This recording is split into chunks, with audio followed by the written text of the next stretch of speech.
başında qəhrəmanlıq və fədakarlıq günü kimi yazılıb. 27 sentyabr anım günü. Şəhidlərimiz bizim qürur mənbəyimiz, başımızın ucalığıdır.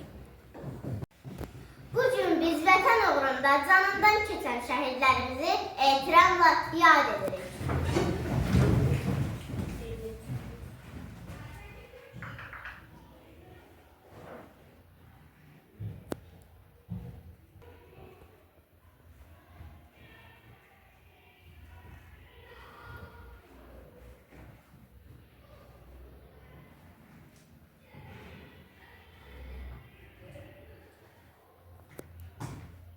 Allah şəhidlərimizə rəhmət eylesin.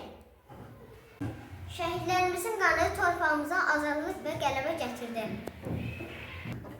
Yaşasın Azərbaycan!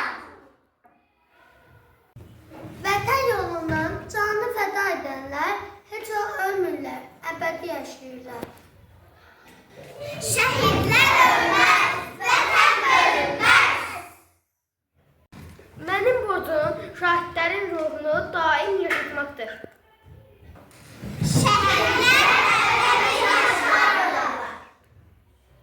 Qarabağda dalğalanan üç rəngli bayrağımız şəhidlərimizin əziz xatirəsidir. Şəhidlər xatirəmizdədir. Onların qəhrəmanlığı bizim üçün örnək, gələcək nəsillər üçün vəsiyyət oldu. Qəhrəmanlıq ölməzdir. Şəhidlərin ruhu xalqın ürəyində, qəlbində daim yaşayacaqdır. Şəhidlər qəlbimizdədir. Onlar torpaq uğrunda, bayraq uğrunda, gələcəyimiz uğrunda şəhid oldular. Şəhidlər uğrunda.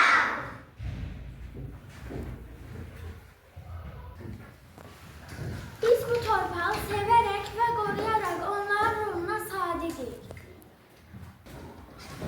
Şəhidlərə sadiqik. Onlar bizə həm qəhrəmanlıq, həm də vətən sevgisi dərsi verdilər. Sevgimiz sizə əbədidir.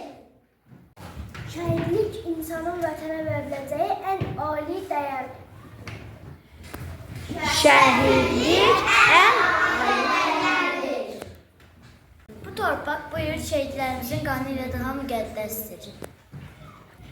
şəhid qanı ilə mükəmməl. Hər şəhid bir ulduz kimi tariximizin səmasında parlayır. Şəhidlər tariximizin ulduzlarıdır. Şəhid